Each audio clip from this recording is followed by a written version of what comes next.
Welcome to the Niagara Learning Channel. We've been asked, or I've been asked, about differential pressure sensors and controlling pumps and how you would do that with a differential pressure sensor. So first of all, I thought I'll show you a live site. So we've got some biomass systems with two gas boiler backups in Solihull, and this is a 14th floor um, flats, and we are controlling the export water to these apartments in Solihull.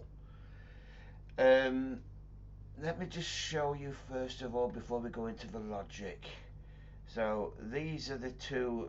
We're going to look at Chester House, so not Warwick Court, Chester and Warwick, which are right next to each Chester Court. And the biomass system is external. So in this particular one, it's going to be, let me see if I can find it for you. One moment, let me just put you on pause. Right, so this here is the energy center, and you can see this big flue going all the way up to the top of the building, and inside there we have a biomass system, two gas boilers, two primary pumps, three export pumps, and the water flow and return are underground here into this building. It actually goes through here and there's risers here. Here where you can see these grills, there's risers, and it's going all the way up to the top. So we're controlling everything from here. Now normally when you use a differential pressure sensor, you normally have the differential pressure sensor at the end of the pipe work, so right at the top of the building. In this case, they wanted to keep everything in the biomass external unit. So what we have in here is we have the differential pressure sensor at the start of the circuit, which can be a little bit complicated for controls. You would normally have the differential pressure at the end, but the pipe works are going through here up to the top, and right at the top there is a valve joining the flow and the return, and it's slightly open. We used to control the valve, now we just leave it at round about 25% open. So if we had a situation where all the heat independent units for all these apartments were actually switched off and they weren't calling for heat, which is probably near enough impossible because it does the hot water as well as the heating, then we still got flow on our system. So that is that. Let's just show you a little bit about this. So we're talking Chester and Warwick, which is probably somewhere around here. Where are we? That's Bedford House, Bangor, Downing House, Richmond. Where are we for Chester and Warwick? Not that it makes much difference for this video, but we are somewhere here. Chester Court. Here we go. So that's Chester Court, and that is Warwick Court. And we are with the heat meters, we are using LoRa 1, and we're picking up the heat meters from various locations. But if we go to Chester and Warwick, which is the picture that I showed you, we've got our biomass system, we've got our boilers, primary pumps, export pumps. So let's try and show you what it looks like. So there's our biomass system going into this is the biomass pump, its own internal pump. Well, it's external, but it's for the biomass. It's controlled via the biomass. And this is going into a storage tank here.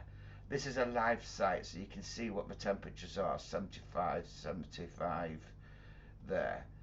From there, we then go into the primary side. So from there, we will go into here.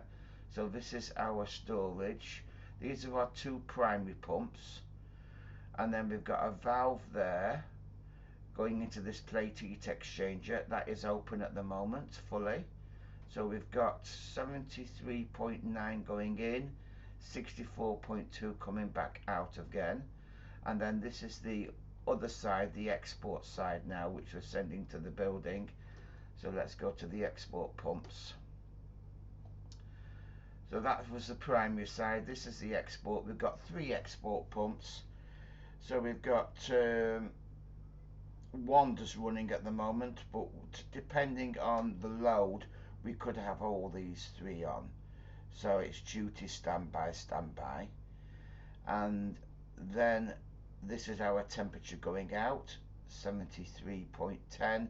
So we're going up the riser at 73.10, leaving here, and we're coming back at 64.29 currently. But at this time in the morning at 3:54, I wouldn't expect anything happening. They won't be having showers at that time. They'll just have a bit of heating on. And we've got a differential pressure sensor actually across here and here before it goes out to the building. And I'm going to show you the logic on that one. I don't think we need to go through any more of that. Let's go straight to the logic. So this is the logic for Chester and Warwick. There's lots of different folders in here, but I am interested in the export pump speed. So what we are using a 0 to 10 volt and 0 to 4 bar, I think. Let's just follow that through and let's tell you what it is. We're going to use the reset block in the logic. If it's a long distance away, i.e. if it was right at the top of the riser, we wouldn't have used a 0 to 10. We would have used a 4 to 20 milliamp. Because of the distance, it would be better to use a 4 to 20 milliamp because we don't lose over the distance the signal. But here we are. This is the secondary DP pressure pumps here, and we've got 1.87 bar. So we've got a 0 to 4 bar using 0 to 10 volts. So you can see the 0 to 10 there and 0 to 4. And the scale, the voltage 4.67 volts is on this scale. It's giving me 1.87 bar. So that's our pressure for our control of our pumps speed. And if we have a scenario where we're below set point, we would speed up the pumps, and then once we're at full speed on that pump, we'll then switch another pump on, get up to speed, and then if necessary switch a third pump on. Normally I would see only 2 pumps running. I would never see 3 unless it was really everyone wants heat, and that's normally not the case. So there's our set point of 1.1 bar. Our control variable is 1.9, so we're above our set point. But what we're doing here is we're only running 1 pump. Now the reason we've got the 2.5 volts there, 25, all we're doing there is changing it to 0 to 10. So instead of using, this is 0 to 100, and we're just dividing it by 10 to put it into voltage. So we've got our 2.5 volts, but we subtract here. You can see we subtracted, so it's showing is 0 volts. Normally that would not be the case. The reason we're doing that is the inverters that we have got installed, and bear in mind that this site is like 10 years old. The inverters that we have installed has a minimum speed setting of 25 hertz, 2.5 volts, and sorry, 25%, and which is 12.5 hertz. The reason we're cancelling it out is the 2.5 that we are sending it adds to the inverter's minimum speed, so we didn't want that. So basically at 2.5 volts is actually, we want to send it 0 volts. Anything above 2.5 it will start creeping up, and it will add it to the existing pump speed that was set on the inverter. It's an old inverter. Normally you wouldn't do that. Normally you would just send your speed out. You would have a minimum there, the minimum output of 25, and you wouldn't subtract one away from the other. So you would normally not do that with a modern inverter. With these particular inverters, we had to do it. There are TAC inverters, I think, from memory. Anyway, so even though it's showing a 0 speed, it is actually running at 25%.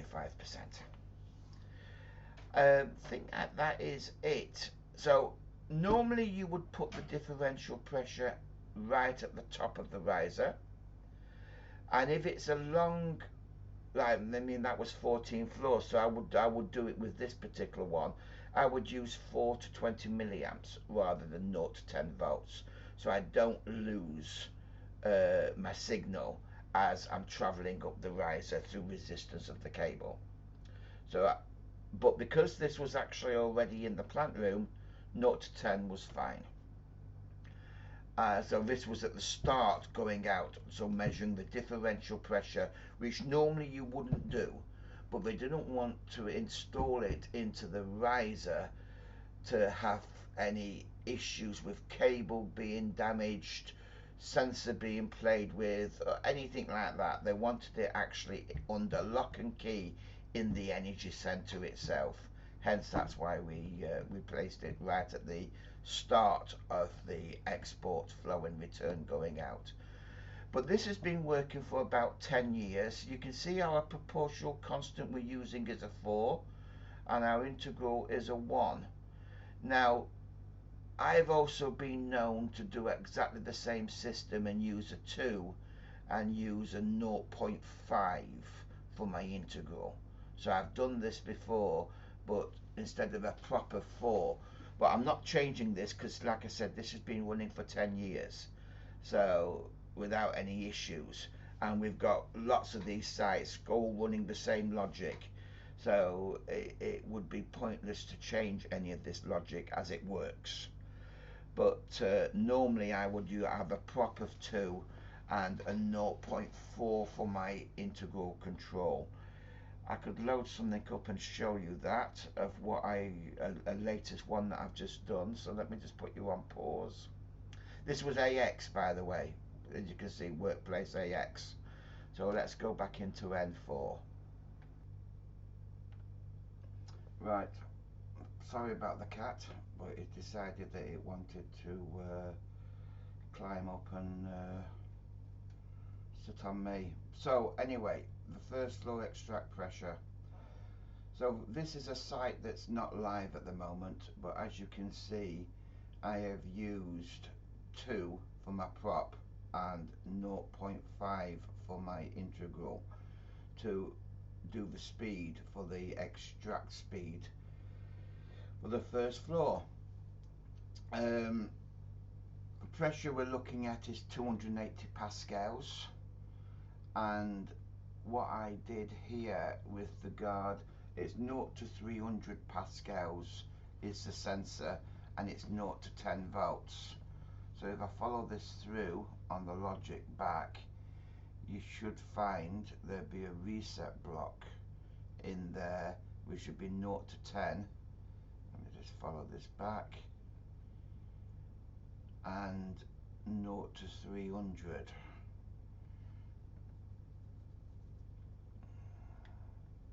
Come on, here we go. So 0 to 10, 0 to 300, and depending on the signal that I get between 0 to 10, I will select 0 to 300. So if it was 10 volts, it'd be 300. If it's 0 volts, which it is at the moment, it's 0 PA.